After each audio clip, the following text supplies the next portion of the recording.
Welcome back. ఈరోజు అమ్మమ్మ నానమ్మల నాటి కాలంలో వండుకునే చిక్కుడుగాయ ఫ్రై అనమాట. ఏంటి ఇది, దీంట్లో ఏముందలే స్పెషల్ అనుకోకండి. పెట్టిన చిక్కుడుగాయ ఫ్రై.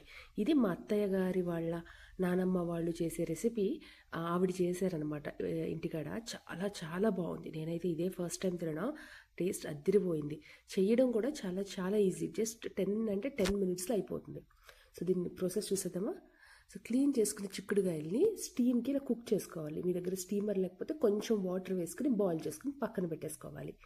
ఇలా లిడ్ క్లోజ్ చేసి 10 మినిట్స్ వేస్తే చక్కగా కుక్ అయిపోతాయి. ఇప్పుడు ఆవపిండి రెడీ చేసుకోవాలన్నమాట. ఒక మిక్సర్ జార్లో ఒక 1.5 స్పూన్ ఆవాలు, ఒక 2 ఇంచ్ జింజర్ని ముక్కల కింద కట్ చేసుకుని వేసుకున్నది. వీటిని కొంచెం వాటర్ యాడ్ చేసుకుని స్మూత్గా ఇలా పేస్ట్ చేసుకోవాలి. దీంట్లో ఇప్పుడు 1 స్పూన్ టామరిండ్ పేస్ట్ కూడా వేసేసి, చింతపండు పేస్ట్ కూడా వేసి ఇంకొకసారి పేస్ట్ చేసుకుని పక్కన పెట్టేసుకోవాలి. సో మన ఫ్రైకి కావాల్సిన పోపు దినుసులు అన్నమాట ఇవన్నీ.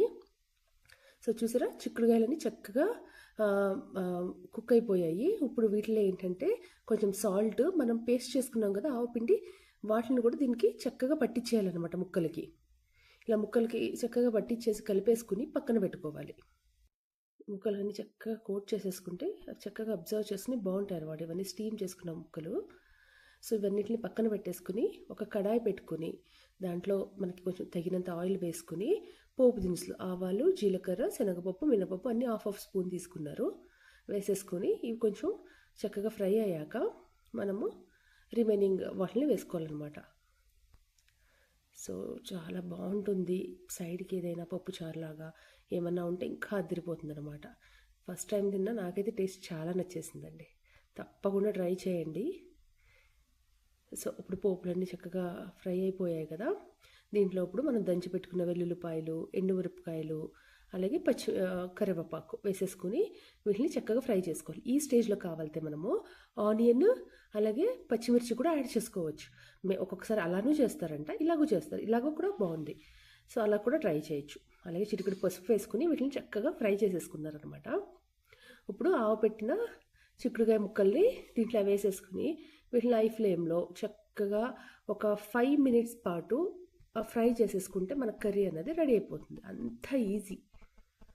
సో చూసారా, టేస్ట్ మాత్రం అసలు చాలా బాగుంది. Trust me. అండ్ మీరు కూడా ఒక్కసారి ట్రై చేసి చూడండి, మీరే అంటారు అదిరిపోయిందని. సో ఇలా కొంచెం ఫ్రై అయ్యాక మనము సాల్ట్ చెక్ చేసుకుంటే ముక్కలకి, సో ఇంకొంచెం పడుతుంది అంటే యాడ్ చేసుకోవచ్చు, లేకపోతే సరిపోతే ఫైన్. మాకైతే కొంచెం పడుతుంది అనిపించింది. సో మేమైతే కొంచెం సాల్ట్ యాడ్ చేసేసుకుని ఇంకొక 2 to 3 మినిట్స్ అలాగా హై ఫ్లేమ్లో పెట్టి లిడ్ గట్ట క్లోజ్ చేయకూడదు అనమాట. క్లోజ్ చేయకుండా అలా కలుపుతూ ఉంటే ఇంకొక 2 to 3 మినిట్స్ కలిపామంటే మా కర్రీ అనేది రెడీ అయిపోతుంది. అంత ఈజీ, అంత టేస్టీ. సో పాతకాలం వంటలు చాలా బాగుంటాయి కదండి. చూసారా, చిక్కుడుగాయ ఫ్రై రెడీ. సో మీకు కనుక ఈ వీడియో నచ్చినట్టయితే వీడియోని లైక్ చేయడం, ఛానల్ని సబ్స్క్రైబ్ చేసుకోవడం మర్చిపోకండి. ఇలాంటి మరి ఎన్నో రెసిపీస్తో మీ ముందుకు త్వరలోనే రాబోతున్నాను. Thank you so much for watching.